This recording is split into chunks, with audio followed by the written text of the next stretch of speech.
Taka-inform lang sa presidente na bumagsak ang isang American F-15 jet fighter sa Iran. May paparating na pahayag mula sa CENTCOM. Ang korespondente ng Pambansang Seguridad, si Jennifer Griffin, magdadala ng mga detalye. Jen, ano ang alam mo? Trace, may ilang detalye tayo tungkol sa F-15 jet fighter na yon na pinabagsak sa timog kanluran ng Iran. Matatagpuan ito sa probinsya na sa katunayan ay pinakamalapit sa isla ng Karg na madalas nating naririnig. Iniiwasan naming iulat ito hanggang ngayon dahil may aktibong operasyon ng paghahanap at pagsagip na isinasagawa. Pero ngayon na nalaman namin na abisuhan na ang presidente tungkol sa F-15 na pinabagsak, nakakatanggap na kami ng ilang detalye. Mga detalye mula sa mga pampublikong mapagkukunan online na nagpapakita na nakita ang upuan ng piloto ng F-15 sa lupa, na nagpapahiwatig na kahit isa sa mga piloto ay nad-eject at wala ang piloto sa lugar kung saan kinunan ng larawan. Kaya ay pinapahiwatig nito na maaaring may isa na nakaligtas. May dalawang piloto sa isang F-15 at sila ay parehong lilipad. Nakikita rin natin sa ilang mga open source na video at larawan na may dalawang helicopter. Ang F-15 ay nasa panganib sa himpapawid tuwing araw. Ipinapahiwatig nito muli ang pagkaapurahan ng misyong ito ng paghahanap at pagsagip dahil bihira lang magsagawa ng ganitong misyon gamit ang mga helicopter na mababa ang lipad sa isang lugar na posibleng pinagtatalunan. Dahil nangyari ito sa araw, malinaw na apurahan ang sitwasyon at posibleng may mga piloto na nakaligtas. Trace. Alam ko matagal ka nang nagtatrabaho dito, Jennifer. Sa tingin ko, maraming impormasyon ang dumarating tungkol sa paghahanap na ito para ipaalam sa mga tao ng Iran tungkol sa planong ito. Maaari may ilang piloto ron. Ano ang alam natin sa telebisyon ng Iran? Gaano ito kamaasahan at ano ang mga alalahanin sa mga taong pinapayuhang kumilos sa partikular na paraan sa bansa? Ang media ng Iran, Trace, ay kontrolado ng Estado. Propaganda network ito na may sariling interes. At nakita natin sa nakaraang 32 araw na ilang beses nilang ipinahayag na nakapagpabagsak sila ng mga F-35 na fighter jet na hindi naman totoo. Mahalagang makumpirma sa isang independenteng paraan na bumagsak na ang F-15 na iyon. Kaya ang ilang detalye na inilabas ng mga Iranian ay maaring propaganda lang para sa sarili nilang mga mamamayan. Sa ngayon na ipaalam na sa presidente ng CMEA ang pagbagsak ng F-15 at inaasahan na maglalabas ng pahayag ang CENTCOM sa lalong madaling panahon. Kaya kampante kaming iulat ang katotohanan na talagang bumagsak ang F-15.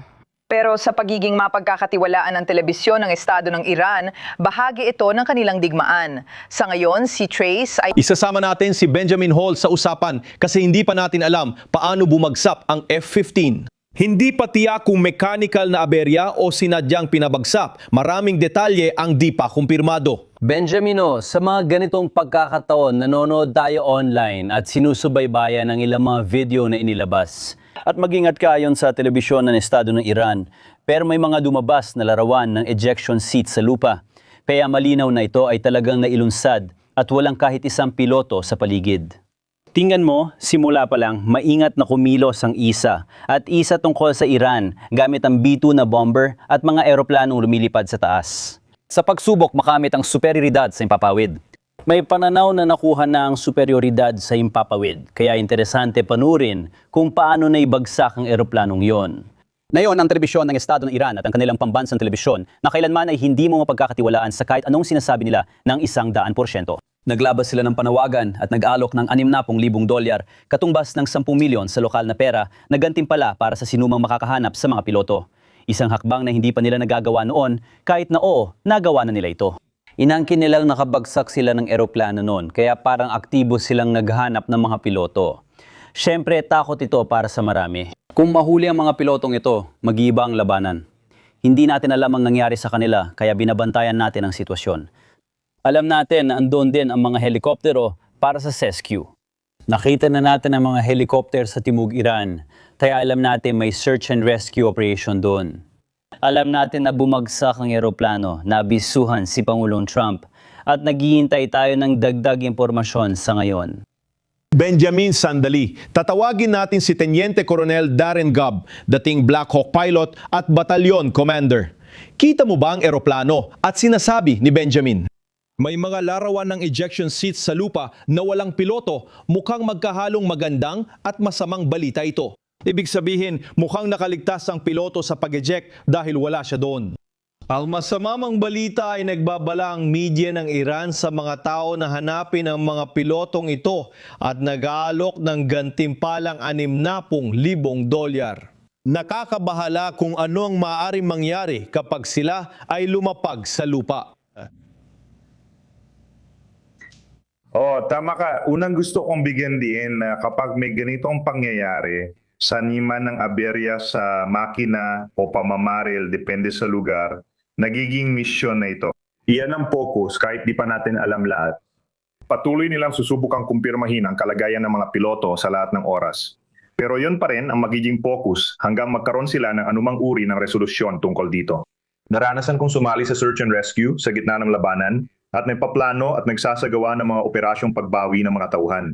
Masasabi kong ang buong masasakupan ng CENTCOM at mga pambansang rekurso ay kasali sa ganitong operasyon. May malinaw itong plano na may mga antas mula kalawakan hanggang lupa. Agad nilang isasagawa ang pagliligtas sa mga piloto sa likod ng kalaban kapag natanggap ang ulat. Ang mga nanonood ay makakasigurong sineseryoso ng mga militar ang pagsagip sa mga pilotong naibagsak o nawala sa likod ng linya ng kalaban. Ay paano man ito nangyari? Oo, ibig mo sabing nangyayari ito agad-agad at nagtataka ako kung bakit. Ipinunto ni Jennifer Griffin ang panganib na mababang lipad ng mga helikopter na posibleng nagsasagawa ng paghahanap. Paano pa malalaman ng eksakto ang nangyari sa mga piloto sa kasong ito, Coronel? Ganito kasi yan, may mga sistema, mga piloto na pwedeng gamitin kapag gumagana para magpadala ng signal tungkol sa kanilang kalagayan. Hindi ako pwedeng magbigay ng maraming detalye tungkol sa pagpapadala ng mga sasakyang pangimpapawid para sagipin ng mga piloto. Ginagawa ito matapos suriin ang mga banta para matiyak na hindi tayo magdudulot ng mas malaking problema sa pagpapadala ng mababang lipad na helicopter. Ang abiso at ang proseso ay nagsisimula agad-agad. Ang pagpapadala ng mga rekurso sa pagsage para iligtas ang sinumang piloto ay maaring tumagal ng kaunting oras, depende sa kung ano ang kanilang matuklasan tungkol sa sitwasyon. Pero may iba't ibang sistema na maaring magmasib sa lugar at makakuha ng mga signal, pati na rin ng visual na impormasyon para matiyak na ginagawa nilang lahat ng makapaya para malaman ng eksakto kung anong ginagawa ng mga piloto. At gaya ng maiisip mo, marami sa mga ito ay nasa classified na antas. Tungkol sa kung paano ito gumagana, Naisip ko, Coronel. Sandali, babalik tayo kasama ng ating correspondenteng si Jennifer Griffin. Jen, ano pa? Tracy, mahalagang tandaan na kanina sa simula nitong oras. Ayon sa mga bagong ulat ng intelihensya, halos kalahati ng malaking inventaryo ng mga ballistic missile ng Iran ay tila nakaligtas. Sa kabila ng mahigit 11,000 na pag-atake ng mga sandatahang lakas ng Yumoa ng Air Force at pati na rin ng mga Israeli, tunay na isang himala na wala pang mas maraming eroplano ang nagkaroon ng aberya sa Iran, kung isasaalang-alang ang dami ng mga lipad at ang bilang ng mga pag-atake na naganap. Tandaan na 3 F-15A ang na-shootdown dahil sa friendly fire sa simula ng labanan ng isang balisang piloto mula sa Kuwait na napagkamalan silang kalaban. Pero sila ay nakaligtas, nagawa nilang mag-eject ng ligtas. Sinabi na may isang piloto na nakabalik sa serbisyo at muling lumilipad sa mga misyon sa Iran. Para maalala nating lahat. Tungkol sa mga ballistic missile na nakaligtas, marami sa mga inilunsad ay nawasak. Nalaman namin na nagpakawala ang Iran ng 3 bugso ng ballistic missile sa hilaga ng Israel na nagpapakitang mahirap hanapin ang mga launcher nito. Oo, kasi kadalasan ay nakatago sila sa mga underground tunnel na itinayo nitong nakaraang 20 taon. May panganib pa rin sa mga piloto na lumilipad sa Iran dahil sa anti-aircraft attacks at posibleng aberya sa makina. Hindi pa rin malinaw kung ano ang nagpabagsak sa F-15E at nananatiling banta ang Iran sa mga bansa sa Golpo gamit ang ballistic missile, drone at sa Strait of Hormuz. Bukod sa Iran, pinapakita nitong patuloy na banta ang mga missile at drone sa mga kalapit bansa at malayo pa ang katapusan ng misyon. Bukod dito, delikado pa rin magpadala ng mga piloto sa pinagtatalunang lugar. Jen, linawin ko lang, sabi mong di mo alam ang dahilan ng pagbagsak ng eroplano. Maglalabas ng pahayag ang CENTCOM anumang oras. Alam ng CENTCOM kung paano bumagsak ang eroplano at ilalabas ito sa kanilang pahayag. Sa tingin mo, pangkalahatang pahayag lang ba ito? Naniniwala akong kaunti lang ang ilalabas na detalye ng CENTCOM. Gusto nilang kumpirmahin posibleng bumagsak ang F-15 pero sasabihin nilang iniimbestigahan pa dahil hindi rin sila sigurado. Madalas, hindi malinaw ang mga paunang ulat. Iniiwasan nilang maglabas ng maling impormasyon o magbigay ng pagtataya ng pinsala sa mga Iranian. Kaya sensitibo ang usapin na yon, kaya maingat kaming naglabas ng impormasyon hanggang naipaalam ito sa Pangulo. Dahil inuulit ko, ayaw namin gumawa ng kahit ano na maaring maglagay sa panganib, ang buhay ng mga pilotong iyon kung sila ay nakaligtas at kung pareho silang hindi pa naililigtas.